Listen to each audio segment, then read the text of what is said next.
Hi, and thanks for logging on to the Daily DVAR Halacha. And here's a brand new halacha for you, and it's for Thursday, 17th of November, 16th of Cheshvan. Here we go. Today we start a new little unit on preparations that you need to do before you daven.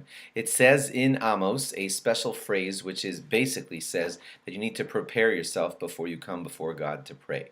So it's not ever right to just zip into shul and say, you prepare, you get in the right state of mind. Early Hasidim, that means the Hasidim of the Gemara and Mishnah's time, they used to show up an hour before davening just to get in gear. They would stay an hour afterwards after to just like descend from the heights they were at during davening. Imagine that. And you and I want to just run in and daven in 1 second. That's not appropriate. Next, you know that the Kohanim, when they did their service in the Beis Hamikdash, in the temple, they used to don perfect clothing for that. And you too, you and I, when we go in to daven in front of Hashem and we're doing our avoda, our form of service, we too should dress in nice clothing. Now, I'm going to give you a potpourri of some of the things that the rabbi said about what's considered nice clothing for davening.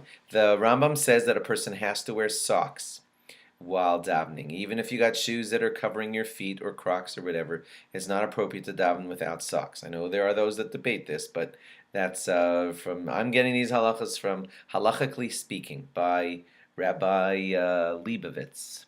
And he brings a lot of quotes that say that you have to do things like wear socks when you daven.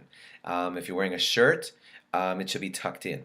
And I know there are people that don't do that either, especially in Israel. Some have the custom to have a nice long dress shirt that's tucked out, but he recommends that your shirt be tucked in for davening.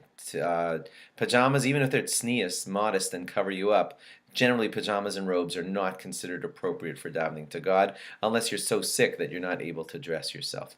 Ladies are expected to take off their apron. That's just not how you would come in front of an important person, president, king, certainly not the king of all kings. So yeah, you have to take off the apron before davening. If you have overshoes or boots or something that are over your shoes, those should be taken off because that's not how you would stand in front of a king, a president, and certainly not the king of all kings. The Mishnah Berurah says that it's appropriate to have your talus over your head when davening, and that's because it gives you a feeling of humility. That's to people who wear a talus. If you're wearing a coat, it's best to take the coat off.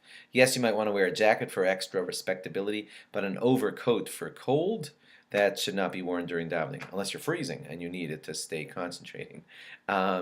It's preferable to remove, if you have one of those plastic covers over your hat for rain, you should take off that plastic cover when davening, and that's because that's not how you would stand in front of a king, certainly not in front of the king of all kings. Earmuffs should not be worn while davening. Gloves should not be worn. There are modern rabbis of today, who say that Bluetooth on your ear is also not appropriate. Those kinds of things you would not do in front of an important person, not a king, and certainly not the king of all kings. More halachas to follow on how we especially like to try to daven in a respectful way and to get those laws right. Thanks for logging on. Log on again tomorrow for more. Bye-bye.